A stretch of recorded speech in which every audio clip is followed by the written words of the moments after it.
Hello, I'm Michael Shea. I am the producer of the program Housing and Economic Development, and I've been an Arlington County resident along with my family for 17 years. Hello, my name is Nina Janopaul. I'm the president and CEO of the Arlington Partnership for Affordable Housing. Welcome to Arlington Mill Residences, one of APAH's award-winning properties in Arlington.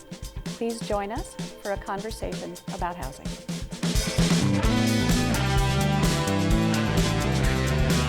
What an exciting thing that this community spent 3 years digging into the demographics, the community vision, the needs, interviewing people, focus groups, surveys, really high-level discussions, thoughtful analysis, and then that culminated in this plan. And it's a visionary plan, and it's a forward-looking plan. I think Arlington County is to be applauded for owning the responsibility for being a diverse and inclusive community, owning its own vision statement. So yeah, it's very celebratory for me personally, being one of the people that participated in, very celebratory for APAH, because our organization's mission is to build and advocate and own affordable housing in Arlington. So this affirms our mission and gives us a goal to shoot for. And what do you see as sort of the next steps for the builders and APAH and the other, your peers? I think the goals are ambitious. The expectation is that we should be producing 600 units of affordable housing a year. That's a combination of new construction and preservation.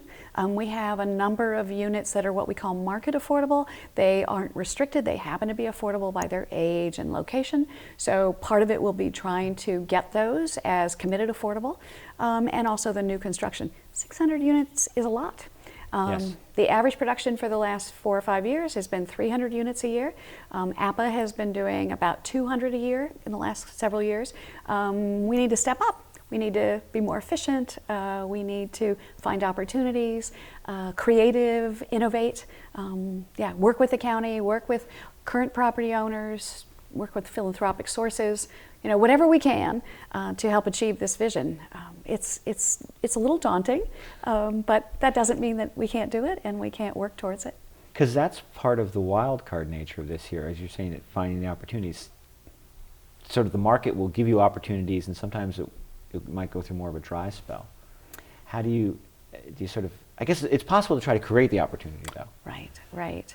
So a number of our projects are APAH recycling its own real estate. Right. As Arlington becomes a more dense and urban county, part of what's happening is that the garden apartments that were on the fringe of more dense zoned areas are now themselves being rezoned for more density. That's kind of the crux of the Columbia Pike Neighborhoods Plan. Took a lot of old garden apartment land and said, hey, you guys could build mid-rise and even high-rise on some of these locations, and when you do, let's put a lot more affordable housing there.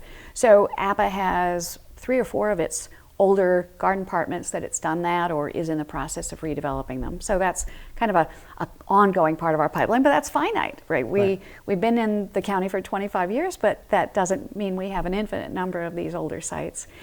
This property that we're sitting in, the Arlington Mill Residences, was actually an Arlington County owned site, a 2-acre parcel, a former Safeway store. The county bought in 1995 with the intention of doing a community center, and somewhere along the line came the opportunity to say, let's do a more urban community center. Let's do a 5-story urban design. And what should we do with the rest of that 2-acre parcel? What's our greatest need in the community? It's affordable housing. So I think the county will continue to look for creative opportunities like this. And maybe there's other partners as well. The county does have a affordable housing ordinance that mandates that developers provide some affordable housing on site or contribute to a fund. And I think some of the bigger developers in town are really trying to look at creative options for this. Right. We haven't seen a lot of that happen. There was one JBG project where they basically did a swap with a nonprofit and created some affordable housing on the backside of one of their parcels with shared parking. I'd love to see more of that. We've got big, robust developers here, JBG, Vornado. Can they use their creativity in their land area? And they too, Vornado, for example, big developer, used to be based used to be Charles E. Smith, based in Crystal City. They're now part of a national REIT. But they have some parcels, which is interesting. There was a period in Arlington where what was built were high rises with big surface parking lots. Right. There are a couple of them in Pentagon City, a couple of them in Roslyn. So I think that's another example where we don't really want that acres of asphalt. So can that be redeveloped and some more density, some underground parking, and affordable housing when we look at that? Right. Well, that's, and the old Blue Goose Yes. around University was a classic example of that, I guess around since maybe the 1960s on Glebe Road. Very tall building, a lot of surface parking. No underground parking. I've been No watching underground parking that at all. demolition. Now it will be. Right. They're So there'll be making that 2 switch. towers, underground parking, Right. and the community's learned a lot more about urban planning. I think that's one of the things Arlington succeeds at dramatically, Right. is that whole urban design process. So parks, bigger sidewalks, first floor retail. So hopefully the people living nearby will find this an even more delightful place than a standalone building and a big surface parking lot. And there's already been a lot of change in that area. So it's really that in this case, they're kind of late to the game of this urbanizing. And when you mentioned how this Arlington Mill Community Center and the residences deciding to become more of an urban, because the old way would have been maybe a one-story community center with really good facilities and surface parking. Right. And it would have sucked up the whole 2 property, acres. and that's all you would have got out of it.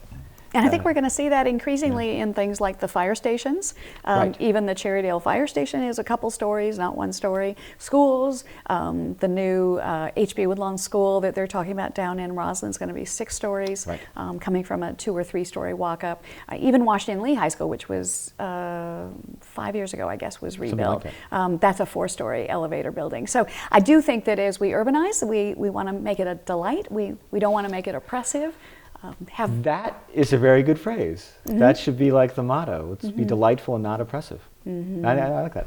Oh, good, good. Well, and hopefully, and diverse and inclusive too. Right. I think that, to me personally, is the scariest thing about this really worldwide trend of urbanization. But we're seeing it in the U.S. in particular, and in Washington. Exactly. The demographics are changing of who wants to live in the city. The young millennials want to live in the city. My kids are now living in urban areas. And the retirees want to live in the cities. And guess what? There was a whole robust collection of people that were already living there. Right. And in fact, a lot of them were low income. Our urban areas, our inner suburbs, were the place where you lived if you were a low-income family because you had good public transit. And actually, we've developed a fairly strong network of social services. Right. So as urbanization changes those places, this is a great thing. You know, probably 30 years ago, we would have prayed for this, that people want to live in our center cities. But what that means is a lot of low-income people are being displaced. And they're going to the outer suburbs where there isn't coordinated social service delivery. Maybe the schools aren't prepared for bilingual students. They're struggling with the diversity, which has been a hallmark of our cities, but not a hallmark of our outer suburbs. Right. And the families themselves are quite burdened by the cost of transportation. That's a huge issue. When you live in the outer suburbs, you need 2 cars, you're driving a lot to get from work to home to run your errands. And for a lot of our low-income families, that's a huge expense. It can be $1,000 a month, as much as their rent. So how do we deal with that? You know, how do we deal with these big macro trends? How do we in Arlington contribute our share, you know, to make this a better world for the people that we touch, and not just let those trends go? Oh, great, it's nice, millennials and empty nesters, boomers are all moving in here, and oh, sorry, could you move out now? Can you move somewhere else? And it also ties back to this diversity and the strength of the community that way in sort of conversations about economic development that Arlington is having right now. Because there's a recognition that we can't simply rely on being right next to the federal government as our economic engine. And to create a more innovative economy, we need a place that innovators want to live and can move into and can contribute. And so it becomes this whole, everything's kind of tied together. And it's a more wide-ranging conversation that maybe Arlington is used to. Maybe any community would be used to. Right. I couldn't agree more. I think that the fact that the Chamber of Commerce and the Civic Federation and the Fiscal Affairs Advisory Commission all voted in favor of this affordable housing master plan Yes. is a powerful statement. And I think they were looking at 24% office vacancy. They were looking at trying to recruit companies and say, come move into Arlington, bring your business here. We've got office space for you. And business is going, I can't do that. I can't hire secretaries. I can't hire, my drivers. Right. There's so many barriers when you become an exclusive high rent neighborhood. And I think it's exciting that the business community embrace that. And the other side of that can be sometimes businesses that start small and grow often fail. And you want the people who, if you fail in your business, that might not be the end of the story for you. It usually is not. But if you're in a community that you can't live in, that's the end of the story for you in that community. I mean, you'll move somewhere else where you can actually continue to experiment and thrive. And so it's almost making things affordable. I know the focus and the goals is always on business startups, but you have to be, business development goes through failures. People learn from that company that didn't work, and or they build another company. So you want to have that churning that goes on. Those 3 25-year-olds that get some venture capital and they're living high on the land, but then everything fell apart. You don't want them to say, now I can't keep my apartment in Arlington. I think San Francisco is really the cutting edge on that. We watch that a lot in the affordable housing world, because there really is no affordable housing there at all. And businesses are starting to recognize that. A lot of even these big high-tech firms, they're shipping people out. And it's interesting where they're going to, even St. Louis and Minneapolis, because of affordable housing. So yeah, the future economy, I think, is going to be much more fluid, much more dynamic.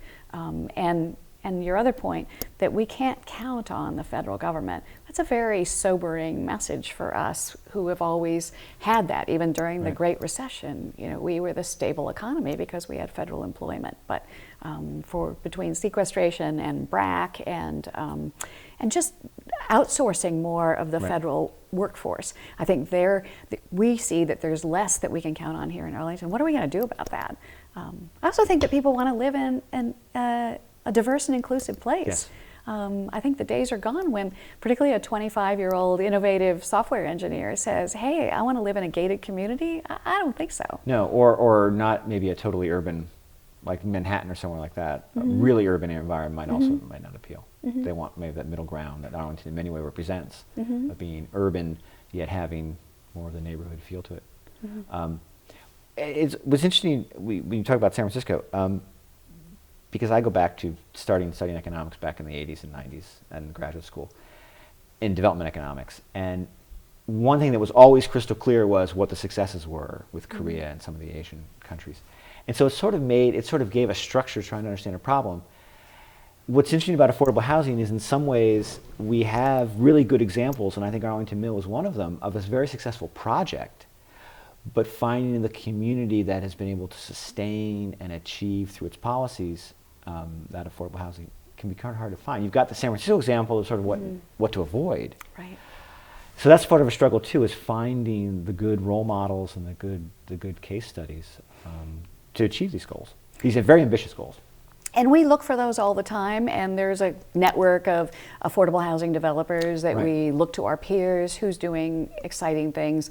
New York has some innovative programs. Mayor de Blasio really ran on this campaign. This was a high priority for him. So we're seeing actually the politics shift towards that too, that the community doesn't want to lose that affordability. And he has a goal of creating 100,000 units of affordable housing. We also saw that with the recent election in DC. The new mayor said her goal is to set aside, I believe, $100 million for affordable housing, a big chunk of money, and look at different tools to get that out in the community and make it happen. Boston's doing some interesting things as well, Southern California, but Arlington's right up there in the lead. In fact, this property, the Arlington Mill Residences, has won the best urban housing project in the country in this national tax credit competition. So I think that's an affirmation of what we're doing too, that we're getting that recognition. I think an important thing to continue to push for Arlington is that sort of learning and tweaking and shifting the tools that we have so that they can continue more effective. finding that sort of balance. Because this was a very, I don't want to say exhaustive, but it took a lot of community effort to come up with the plan, but it's a continual process of needing, as we examine each tool or each program, thinking about it in a way that says, all right, this isn't quite getting what we need. What can we learn from somewhere else? How can we tweak this? It's not always just about making a master plan. Obviously, it's finding that ability to refine and learn, and that can be difficult. Well, and the plan's main tool, the county's main tool, is its Affordable Housing Investment Fund, and its partnership with nonprofits, where we leverage the financing and the federal low-income housing tax credits to do these kind of multifamily buildings of rental housing that are affordable. But it is interesting, there were a couple other tools identified in the plan that are more popular in other areas that Arlington just hasn't really been able to get traction on. And one is the accessory dwelling unit proposal. So that is actually the entire state of Vermont passed a law that said basically any single family home can create a rental apartment. And the goal was to create affordable housing throughout the state. And the radicals in my community have said the single family home is a dinosaur. The fact that a family needs to have a 6,000 square foot footprint, their own private backyard, their own space, why not have that tool, that entity, be more of a shared entity? And Arlington struggled with this. We tried to pass an accessory dwelling unit ordinance a few years ago, got a lot of pushback. Gosh, that's going to create more traffic on my street and this and that. But I think that this plan kind of gives new life to that. And the experts that consulted on it said, it doesn't have to be that scary. And it really is a great resource. And some of the things they talked about is, how about the single family homes that are within a mile of a metro station? So maybe the people that you rent to don't need a car because they're going to have really good public transit nearby. So let's take a few of the concerns off the table, but let's use that as a resource. And then for me, the other piece that was kind of new and a little bit of an aha moment was that 23% of Arlington County's housing stock is condominiums. And yet, which is a form of affordable home ownership. Average price of a condominium in Arlington is $380,000 in 2014. Which is about half the price of what a single-family home is. So as we're looking ahead, where are the millennials going to go who have been a big part of our apartment boom if they want to stay here and they want to be a homeowner? And the reality is, in urban areas in New York City, you don't go to Manhattan and say, I want to buy a single-family home, right? If you want to be a homeowner, you buy a condo. But our condos, a lot of them were created in the 80s. They were undercapitalized. Some of them are old garden apartments that never got fixed up. In fact, some of our the most supply of window air conditioning units in Arlington, I think, are in these old condos. Rental properties have mostly swapped those out for central air. So these 23,000 units in Arlington are a resource for the middle class, but they might need some technical assistance. How do you work with a governing board? How do you help them find capital resources? How do you keep those properties as homeowners? Because a lot of them, as they fade a little bit, they get a higher percentage of renters in them. And Montgomery County has an Office of Cooperative Ownership, and they have adjudication boards, technical assistance, training, and I think that when they were working on this plan, they said that's something we can do a little better on. So there's two of those pieces, the accessory dwelling units and the condominiums, that's kind of bringing new resources into Arlington that we haven't focused on before. And the accessory dwelling unit also has the potential, not just as a way to get more affordable housing into places, but to enable people who are the empty nesters to shift things and stay in their home and help their income situation, because it becomes a way for them to use that large home that they needed 15 years ago. They still love Arlington, they still love the place, but if they shift, like, they can move into the accessory dwelling and generate income by renting the house. Different options, like, it gives people more options, basically. And that's one of the aha moments from the study as well. We've grown a lot in millennials. We actually have a huge baby boom population that are aging. How do we keep them here? Where do they want to live? And I think the accessory dwelling unit ordinance is I think I'm part of that. I'm getting older now. I turned 55 this year, so I'm that senior. Yeah, I'm that senior population that wants to know. Well, and I'm too. I have a 4-bedroom house, a single-family home, that dinosaur thing, and my kids are long gone. And what are we going to do with that? Let's be more particular. It's really not that it's a dinosaur in general, but it's that the changes in the community are making it less beneficial. Yeah. And to be specific, Right. the person who... Dinosaur is a strong word. Right, it's a strong word.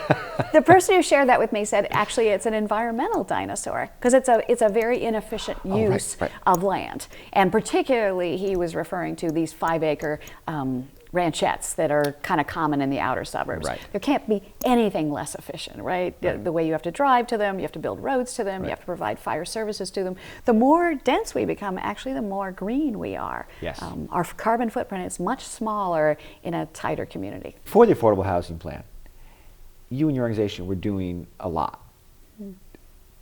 Now the housing plan's around, you need to do more. I mean, how do we get there? How do you get there, and how do you not just exhaust everybody that works for you, or exhaust yourself for that matter? Wake up tomorrow morning and there's all these new ideas, and we're ready to go. What a great question, Michael. I don't know. That's kind of depressing. I don't know if do you feel like do you have some things you think will change? And how you go about things? Here's to me one of the things that for us that might be the most powerful. The plan calls for looking at the sector plans in Arlington. Right. Arlington is a community of planning. It's one of our gifts. And the GLUP, the General Land Use Plan, has a vision for every community. And Arlington, as it has been evolving, redoes its GLUP sector plans for each neighborhood. Now, the Affordable Housing Master Plan says every new GLUP plan has to respond to the affordable housing need. Actually, this was a state law. The producing an affordable housing master plan was actually required by state law, and the vision was that every state would incorporate this in its comprehensive plan, and that as it did anything, we want to put more high-rises in Roslyn. How are you going to support affordable housing? We want to do, more parks. How does that correspond to affordable housing? So I do think that might be kind of unlocking some of the tools, because every one of these sector plans that Arlington has done, and it's kind of on a rotating basis, but the Roslyn-Ballston corridor is a good example of that. The Pike corridor is a good example of that. Every time they do it, they create new density. Right. Lots of it. So to let affordable housing be a part of that density creation as a community benefit, I think that could be a game changer. Right. I think it already has been where we've done it, and to make it part of our comprehensive vision, maybe that'll be one of the big keys that unlock more tools for us. I think that's an interesting point that maybe people don't generally understand, the state requirement. Mm-hmm. It wasn't just something that Arlington, with all its goals and progressive values, is aspiring to do. It's actually something the Commonwealth of Virginia is having communities do, because whatever you kind of end up with, it's important that communities engage on this and have that vision. And don't just let the market drive it. And for whatever reason, I honestly don't even understand this. You're a scholar of economics, maybe you do. Oh, please, I wouldn't. Don't promote me. But why is it that all the developments come in at the Class A level? Why is every new apartment building got a concierge, a fitness center, a rooftop pool, right. The stainless steel countertops, the granite countertops, stainless steel appliances? I'm not sure why. Why is it that nobody does the math and says, I want to build middle class housing? But they don't. It's a very interesting. Or maybe they don't get heard.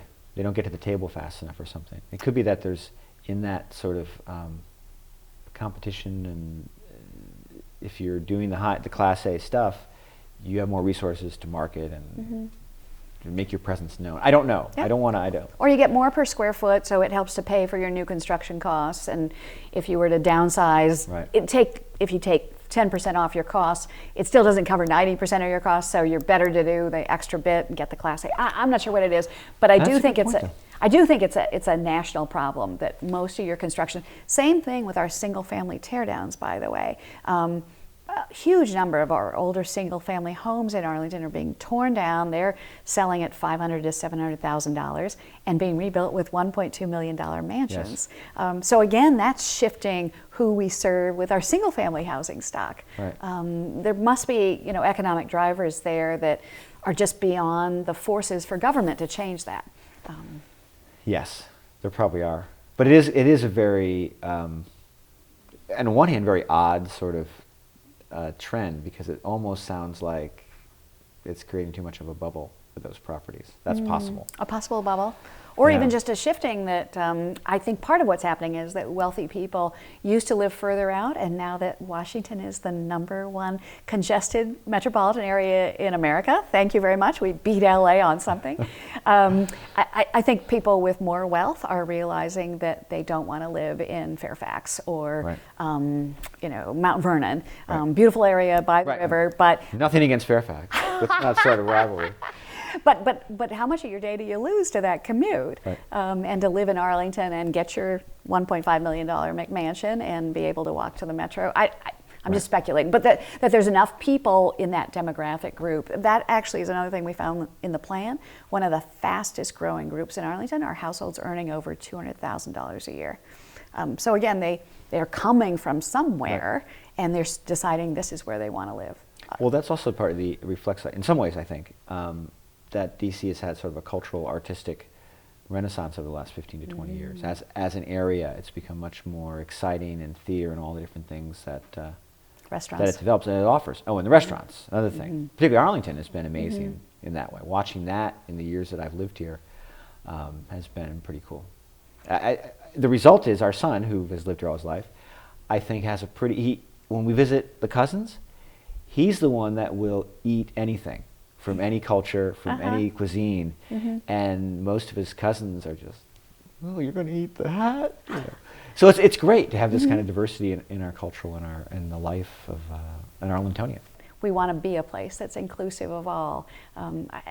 It's a huge challenge for us as a community, and I'm excited to be part of it, part of helping to make it happen. I also think it's wonderful that our residents are engaging in it more. That was another surprise for me at the end of the Affordable Housing Master Plan, that some of our residents stepped up and said, I want to go to those hearings. I want my voice heard. I have opinions about where we need affordable housing, and 440 of them formed this group called Mi Voz Cuenta, My Voice Counts, and signed a letter that says we want affordable housing everywhere in Arlington. We don't want a moratorium. We don't want it to be no here, no here. And the good news is we have great schools too. So even in some of our neighborhoods where I think we do have more of our affordable housing, Arlington Public Schools has really stepped up their game, and they bring in the bilingual resource teachers, and they bring in the after-school programs, and we have nonprofits like Greenbrier Learning Center that have stepped up to work on this as well. So nobody suffers from having some concentrations in areas, I hope to say. I think that's been a big discussion in our community. And hopefully we keep working on it together. So the people that are concerned about concentration and our residents who are concerned about not having a home can have that dialogue together. So that's another thing I hope we're going to work on as the follow-up to the Affordable Housing Master Plan. How do we make all of our services and schools and programs robust regardless of where you live in Arlington? The schools and the county side of government are doing a better job. You know, they've recognized maybe some duplicative programs, that they've eliminated one, and so it's been great the last few years, I think, that that's become more of an effort. Because that's traditionally been, and that's kind of a Virginia thing, just institutionally it can be hard for schools and county government to work together effectively.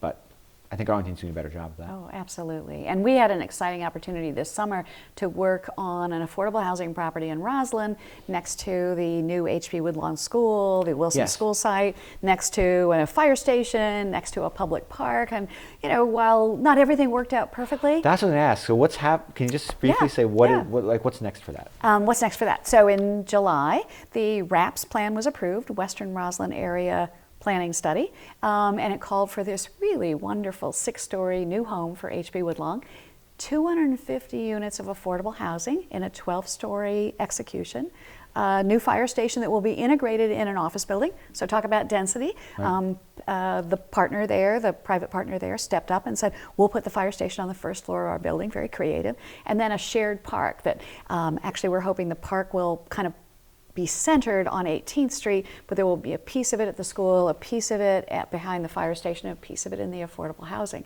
So we're giving back to the community by giving 9,000 square feet back in our own site to share as a public park.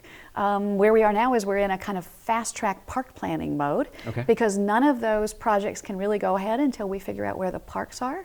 The parks group really were active in saying this is an important resource for Roslyn. So I think the county is trying to respond and say, well, let's plan that first. Okay. So that comes at the very front of the list. So stay tuned, but I do think it was an exciting public process, and the community really came back, I think, with a visionary plan that met a lot of public needs in one 6-acre site. Very tough, but that's part of that collaborative conversation we need to have.